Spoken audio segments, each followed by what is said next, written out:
बिस्मिल्लाहिर्रहमानिर्रहीम। अस्सलाम वालेकुम।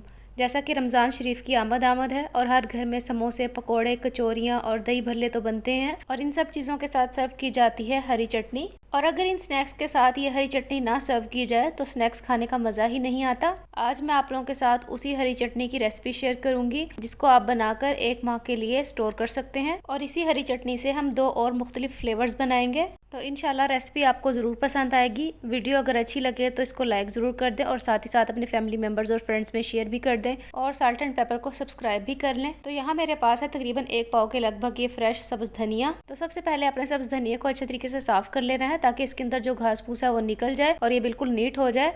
इसके बाद हमने एक खुले बाउल में इस तरह खुला पानी लेना है और इस पानी में हमने धनिया को अच्छे तरीके से डिप करके 2 से 3 मरतबा वॉश कर लेना है क्योंकि इसमें अच्छी खासी रेत और मिट्टी होती है। तो देखिए वॉश करने के बाद पानी कितना मैला हो गया है, इसको हम फेंक देंगे। अब हमने क्या करना है, धनिया को हमने मोटा मोटा सा इस तरह से रफली चॉप कर लेना है। कुछ डंडियाँ तो मैंने इसकी काट के अलग कर ली थी लेकिन कुछ हम इसमें शामिल करेंगे क्योंकि इसमें बहुत ज़्यादा फ्लेवर होता है।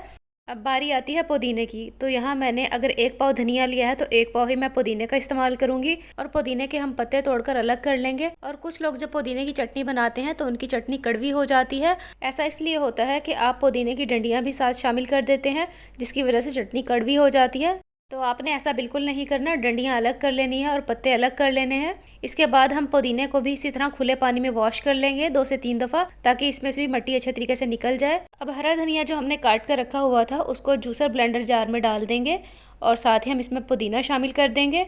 और इसके साथ ही मैं इसमें शामिल करूँगी 7 से 8 लहसुन की कलियाँ। इसको आप लाजमी शामिल करिएगा, बहुत अच्छा टेस्ट आता है इससे। और साथ ही मैं इसमें ढेर सारी सब्ज़ मिर्चें ऐड करूँगी ताकि मज़ेदार सी स्पाइसी सी चटनी बने।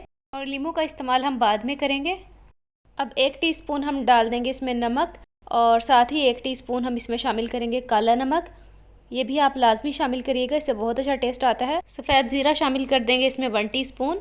और अब थोड़ा सा इसमें पानी ऐड करके हम इसको अच्छे तरीके से ब्लेंड कर लेंगे ताकि एक स्मूथ सी चटनी बन जाए। तो देखिए यहाँ ब्लेंड होने के बाद चटनी तैयार है।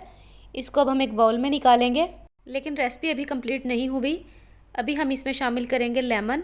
तो यहाँ मेरे पास 2 से 3 लेमन का जूस है तो वो इसमें मैंने शामिल कर दिया है और ख़्याल रखिएगा कि इसमें बीज ना जाएं। अब इसको मिक्स करेंगे। तो लीजिए हमारी मज़ेदार सी हरी चटनी तैयार है। इसको आप ऐसे भी पकोड़ों, समोसों, दही भल्लों और कचौरियों के साथ खा सकते हैं। अब एक चटनी तो हो गई है रेडी। अब इससे हम बाकी 2 फ्लेवर्स बनाएंगे। तो यहाँ मैंने ली है 1 कप दही। इसको अच्छे तरीके से हम फेंट लेंगे ताकि बिल्कुल ये स्मूथ हो जाए। दही अच्छा खासा थिक है। और अब इसमें हम शामिल करेंगे हस्बे ज़रूरत ये हरी चटनी। मैं इसमें तकरीबन 3 टेबलस्पून हरी चटनी की ऐड कर रही हूँ।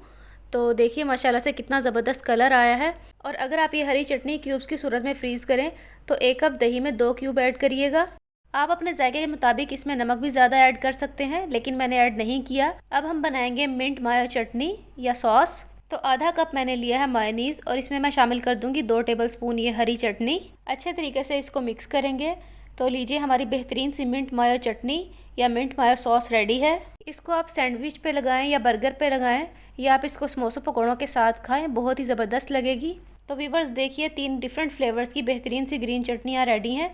इसमें से योगर्ट और मायो वाली चटनी है, इसको आप 1 हफ्ते तक फ्रिज में रख कर इस्तेमाल कर सकते हैं, बिल्कुल भी ख़राब नहीं होगी। और जो सिंपल ग्रीन चटनी है इसको आप क्यूब्स की फॉर्म में फ्रीज़ कर सकते हैं और 1 मंथ तक आप इसको यूज़ करें। आपका पूरा रमज़ान इसमें गुजर जाएगा और बिल्कुल आपको आसानी रहेगी। वीडियो अच्छी लगे तो लाइक को शेयर ज़रूर कर दीजिएगा और साथ ही साल्ट एंड पेपर को सब्सक्राइब कर दें। अपना बहुत सा ख्याल रखिएगा। अल्लाह हाफिज़।